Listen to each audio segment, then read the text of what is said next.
Inside is an emotional roller coaster ride from the moment you start moving right. It's an uncanny dreamscape full of intrigue and horror, much like its predecessor Limbo. There are no spoken words, prompts, or even on-screen tutorials to tell you where to go or what to do. Instead, Inside's entire story is presented as a visual journey that was able to hold my interest and curiosity the whole way through. Very little was known about Inside all the way through development and up through release, as developer Playdead gave us such a small inside glimpse through a couple quick teaser trailers over the course of a couple years. I appreciate this approach very much, and commend Playdead for keeping us on the outside. It was such a treat experiencing each and every moment for the first time on my own playthrough, which is a sensation rarely felt through any form of entertainment nowadays, without going on a total media blackout for an extended period of time, which is why I would recommend you stop watching this video now, unless you are on the fence about buying this game. The game starts with the playable character, an unnamed boy in a red shirt, being dropped into the middle of the woods with no explanation as to what he is doing there. There's only one way to go, and that is right. The eerie tone and atmosphere quickly become even more frightening as you lead the boy through the outside of a heavily armored compound, stealthily making your way past guards and attack dogs, in hopes of reaching a decrepit building full of mystery. I found myself constantly asking, what are the motives for this boy? Why is he putting himself through such danger? And what does he hope to find or achieve? These are all the questions that fueled my curiosity and kept me from putting the controller down.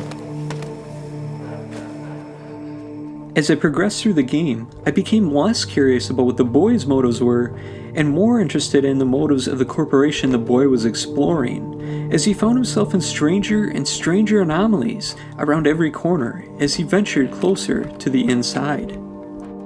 The imagery itself is a spectacle marvel just to look at, and oftentimes had me stop moving altogether and just take in all the little details surrounding each area, while the lighting left me awestruck.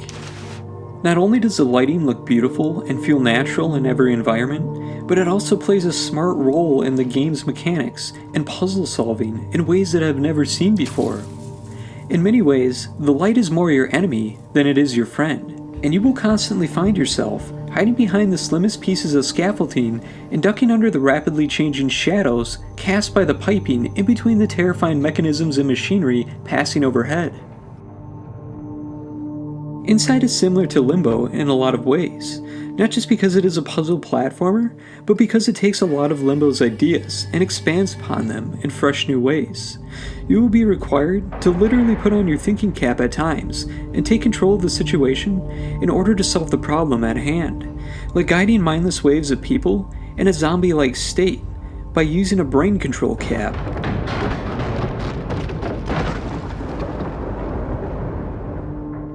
There is also a very noteworthy puzzle halfway through the game, involving numbers that made me feel sadness in one of its solutions, in a way that I have never felt before.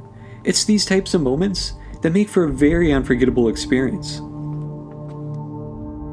While many of Inside's puzzles are not nearly as challenging as Limbo's, it's because the puzzles of Inside have a greater focus on the story and giving you tidbits of information throughout, slowly painting you a bigger puzzle to piece together out of the smaller ones that you solve.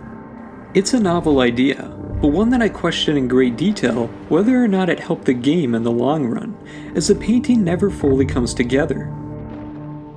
Inside constantly pushes brilliant new ideas your way throughout the entire game that feel like they will at some point cohesively join together and explain everything, but instead, it all adds up to a very vague and unexplained story that culminates into one particular moment that is guaranteed to shock every single player, but also leave them with more questions than answers. If you don't mind leaving things up to your imagination, then you will certainly have an enjoyable experience.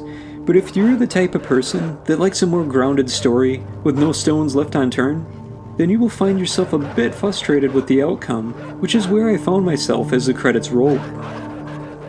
Don't get me wrong, Inside is still a very enjoyable experience, and one that I don't think should be missed, but I can't help but feel a little bit disappointed that many of the intriguing glimpses of story that were teased throughout seem to be part of a bigger picture that is mostly unfulfilled.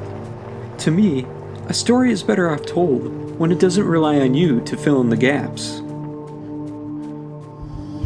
Inside is one of the most interesting experiences that I have ever played through, and even though its vague story is never fully explained, it's a fresh new experience that will take you inside places that you have never been before. Guaranteed.